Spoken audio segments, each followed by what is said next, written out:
So today Logitech announced a new webcam, the Logitech StreamCam, and while I wasn't sampled one for a launch day review, very few people were, oddly enough. I received a lot of questions about it, and funny enough, about 2 hours before this announcement was made, I was actually live streaming a video editing stream and went on a rant about why webcams are limited and why they are inherently lesser camera tech than what you would find in a real camera, what you would find in a smartphone, and why it's unrealistic to expect them to even catch up in the first place, and why the market, the possible, buyer base is also holding them back as well. So I wanted to share that with you as I think it provides a lot of context and answers a lot of questions I get about how webcams work and why they work the way that they do, and it's just something I get asked a lot and will help kind of provide context for this webcam review once my unit gets here. Again, I wasn't seated one, so I had to buy one for review. Whenever they ship it, I will get it and review it, and I will give it a fair trial, but, it's not any updated hardware, just as a spoiler, and I just wanted to share these thoughts with you. Have you heard of any new USB 3 webcams? I have not. At CES, I spent some time kind of proposing them to people, and no one really seems interested. Frankly, USB 3 doesn't really solve all the problems with webcams. So USB 3 is not the only solution that is needed for webcams, because we had webcams that were like that. The Intel RealSense kinds of cameras were USB 3, and they could do 1080p 60 and some more uncompressed formats and things like that. The issue is you still have the processing power required for it, because for a webcam, if I grab... Nope, that's not going to work. Where are my other webcams? Big mess of cords here. How many stream professors does it take to use a webcam? There we go.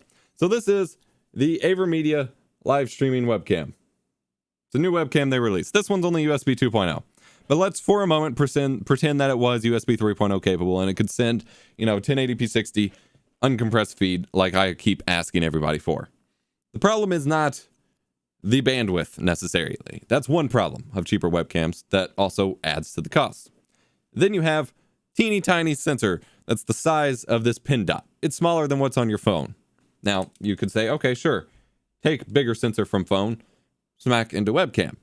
That's another problem addressed. That's not all of the problems addressed, because the next problem being addressed is that you need the processing power on board of the camera in order to process the signal. The camera I'm using now, the Sony a7S II, the camera in, my big cinema camera, all of them have processors that are directly connected to the camera sensor. It's literally like the camera sensor strapped to a, computer. If you've ever seen any prototypes of the Red cameras when they were first being made, it was literally they had a desktop computer with big ass wires running to the camera sensor. You need that processing power to actually debayer, process, and handle all of the processes, for lack of a better word, of using a camera sensor and a camera to actually turn it into usable video feed, send it over that USB 3, USB-C, whatever wire into your computer. In fact, a capture card doesn't even do all of this work. It simply takes an already digitized video signal and converts it even more to a computer-friendly format. You can't do that in this tiny of a body for any cheap of a price. And as Jay Brucifer is bringing up, this is why the camera that I did review that was $800, the Sub 2R camera, is so expensive, because they have a full camera sensor, ASIC there, and then they have an FPGA chip, which is a dedicated processor on board to handle all of this control of the camera sensor that is in the camera. That's also why the camera is $800 and seemingly much more inaccessible to your average streamer. Now, you may be thinking, okay, well, phones just have, essentially what would be like a computer processor in it. Why can't you use that? Well, that's because the camera and the camera sensor are directly tied to the cell phone's processor.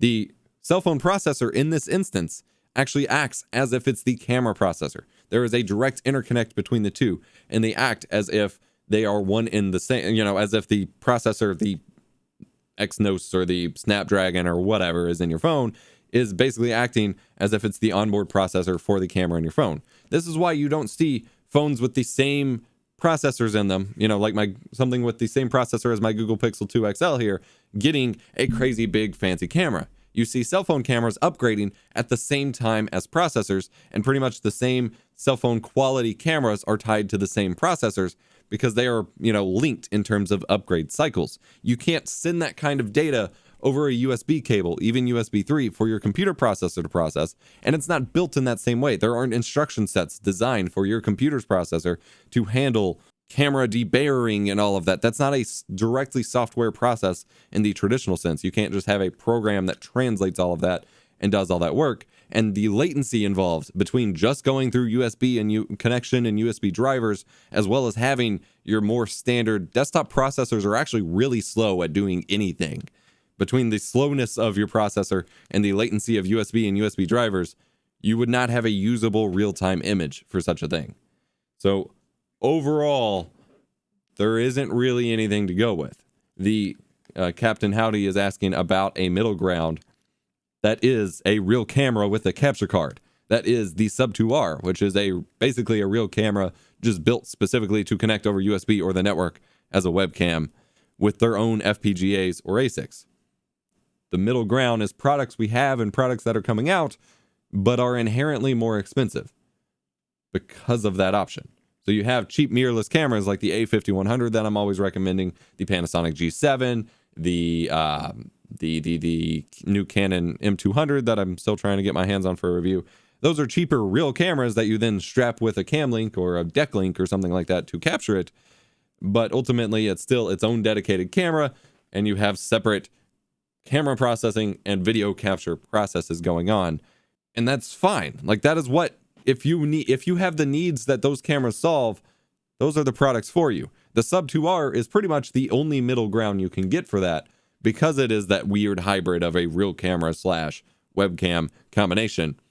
That's the only one that really exists, at least on a more consumer-facing market, and it's the only one that probably will exist for a while, because, again, for $800, you can go buy a pretty awesome mirrorless camera and a cam link or whatever, and hook it up to your computer and be better off, or at least just as good off.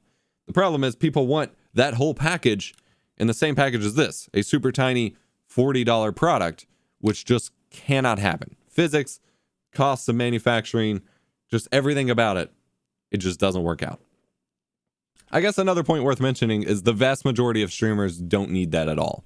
Most of them are perfectly having their needs met by a cheap webcam, other than the driver frustration. And that has been why I've made so many videos. I've covered every webcam pretty much on the market, except this one. Funny enough. And I've made videos after video after video talking about the problem of the driver situation with them. And that is why, because I feel like most people are fine with these cheap mass manufactured webcams, but the drivers that limit you with regards to your settings resetting every time you reboot your computer, or the manual settings not really giving you the control that you need over your camera, those are limiting factors more so than quote unquote quality. And that's what everyone gets wrong. You don't need a 1080p 60 FPS webcam. You don't even need a 60 FPS webcam. You don't need a quality webcam. You just need it to work and to give you the control to get the image you want.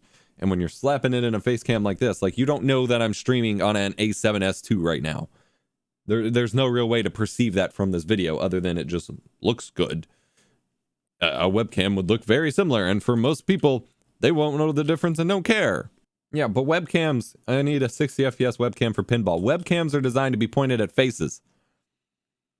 When you start pointing them at other things, like, all of the optimization for it just kind of goes down the drain as well.